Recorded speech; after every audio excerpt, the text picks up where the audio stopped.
मित्रांनो, आजच्या व्हिडिओमध्ये आपण एम-एच-बी-सी-ए, बी-बी-ए, बी-एम-एस, बी-पी-एम-सी-टीच्या इंग्लिश ग्रामर या सेक्शनमधील इडियम्स अँड फ्रेजेस या टॉपिकवरती काही इम्पॉर्टंट एम-सी-क्यूज पाहणार आहोत. आणि हे एम-सी-क्यूज तुमच्या एक्झाम पॉइंट ऑफ व्ह्यूने अत्यंत महत्त्वाचे आहेत, कारण की याच क्वेश्चन्समधून तुम्हाला तुमच्या एक्झाममध्ये क्वेश्चन्स विचारले जाऊ शकतात.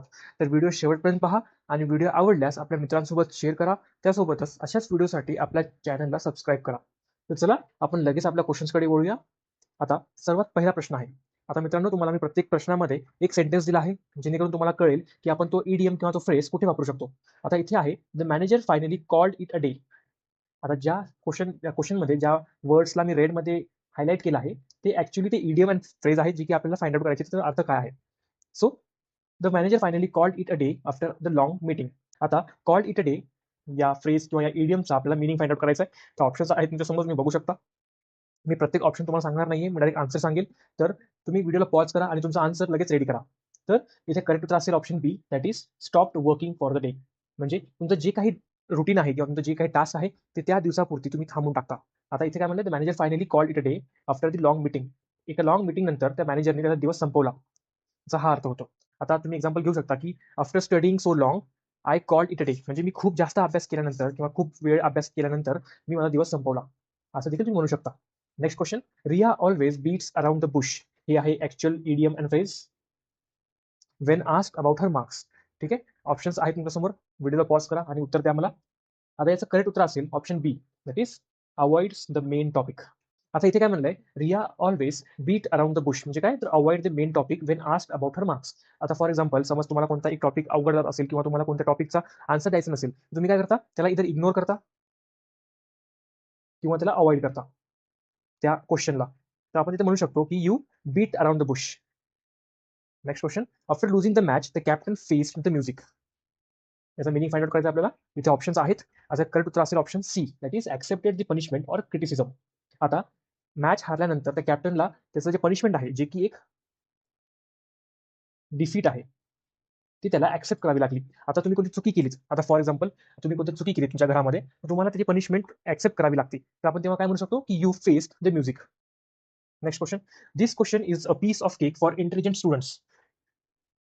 पीस ऑफ केक म्हणजे काय, तर option B, that is very easy. आता फॉर एक्झाम्पल तुम्हाला कोणता एक टॉपिक, एक्झाम्पल घ्या तुम्ही की हे टॉपिक जे की तुम्हाला इडियम्स अँड फ्रेज आहे, हा टॉपिक तुम्हाला खूप इझी जातो. ठीक आहे, तुम्ही काय म्हणाल की the idiom and phrases topic is a piece piece of cake for me. याचा अर्थ काय, तर हा टॉपिक तुमच्यासाठी खूप इझी आहे आणि एक पीस ऑफ केक आहे. Next question, when the secret was revealed it spread like a wild fire. Option तुमच्यासमोर आहेत, ऑप्शन पहा, नीट लक्ष द्या, त्या सेंटेन्सचा अर्थ समजून घ्या आणि मग आन्सर द्या.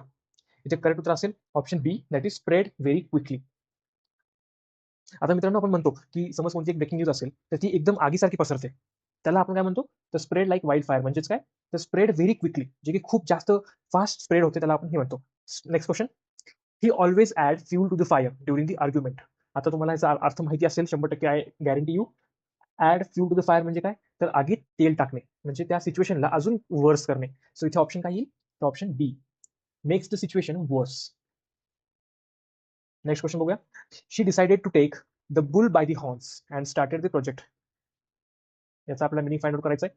सो करेक्ट उत्तर असेल option B, that is face the problem boldly. कोणताही प्रॉब्लेम किंवा इश्यू किंवा संकट असेल, त्याला आपण एकदम स्ट्रॉंगली फेस करतो, त्याला आपण म्हणतो की take the bull by the horns. Next question बघूया, the new employee is still wet behind the ears. Still wet behind the ears याचा अर्थ होतो एकदम नवीन. ओके, नवीन, किंवा इथे आहे ऑप्शन बी, दॅट इज इनएक्सपिरियन्स्ड. त्याला कुठल्याच प्रकारचा एक्सपिरियन्स नाहीये, म्हणजेच काय, तर तो न्यू आहे. द न्यू एम्प्लॉई म्हणजे नवीन एम्प्लॉईला कुठल्याच प्रकारचा एक्सपिरियन्स नाहीये, याचा हा अर्थ होतो. Next question, I will support you through thick and thin. याचा अर्थ काय होतो, थ्रू थिक अँड थिन म्हणजे in good and bad situations. आता मी तुम्हाला सपोर्ट करेल in good and bad situations, दोन्ही सिच्युएशन मध्ये सपोर्ट करेल, याचा हा अर्थ होतो. म्हणजेच काय, तर मी तुला नेहमी सपोर्ट करेल, ऑलवेज सपोर्ट. नेक्स्ट क्वेश्चन बघूया, the teacher told student to keep an eye on the clock. Keep an eye on म्हणजे काय, तर तर याचा आन्सर काय येईल, तर option B, that is watch carefully. तर त्या टीचरनी त्या विद्यार्थ्यांना त्याच्या क्लॉकवरती एक म्हणजे प्रॉपरली केअरफुली वॉच ठेवायला सांगितलं. Next question, he let the cat out of the bag about the surprise party. Let the cat out of the bag याचा अर्थ काय होतो? तर त्याचं करेक्ट उत्तर असेल option B, that is reveal the secret. याचा अर्थ काय होतो? तर he revealed the secret about the surprise party. आता रिव्हील द सिक्रेट काय होतो? तर ऍक्सिडेंटली सांगून टाकणे, नॉट इंटेन्शनली. बट आता कधी कधी बोलता बोलता आपण कोणती गोष्ट जी सांगायची नव्हती ती सांगून जातो, तर त्यालाच आपण हे म्हणतो की let the cat out of the bag. The company finally turn the corner after years of losses. Turn the corner याचा अर्थ काय होतो? तर option B, that is started improving. The company finally started improving after years of losses. भरपूर वर्षांच्या loss नंतर ती company आता फायनली इम्प्रूव्ह करायला लागली आहे. नेक्स्ट क्वेश्चन पाहूया. The new policy is a double edged sword. याला आपण असंही म्हणतो की दोन धारी तलवार. तर याचं करेक्ट उत्तर असेल ते म्हणजे ऑप्शन बी. आता प्रत्येक प्रश्नाचं ऑप्शन बी काय येते I don't know, but sorry for that. पण मी नेक्स्ट व्हिडिओमध्ये याला इम्प्रूव्ह करेन. सो याचं करेक्ट उत्तर असेल option B, that is has both advantages and disadvantages. आपल्याला असंही म्हणतो की टू साइडेड कॉइन्स म्हणजे एकाच कॉइनचे दोन बाजू. याला आपण असंही म्हणू शकतो टू साइडेड कॉइन्स, कारण की कोणत्याही कॉइनला किंवा कोणत्याही स्वॉर्डला दोन बाजू असतात, एक चांगली एक वाईट, आपण असं म्हणू शकतो. Next question, Rahul is always on cloud 9 हा आहे phrase after winning the prize. याचं करेक्ट उत्तर काय असेल? तर तुम्ही गेस केला असाल बरोबर, तर ऑप्शन बी आहे, that is extremely happy. So राहुलने जेव्हा प्राइज जिंकलं तो खूप जास्त खुश होता, दॅट इज एक्स्ट्रीमली हॅपी. म्हणजेच काय? On cloud 9. Next question, she burn the midnight oil to complete the assignment. Burn the midnight oil हे आहे आपलं इडियम किंवा फ्रेज. करेक्ट उत्तर काय असेल? तर option B, that is work late at night.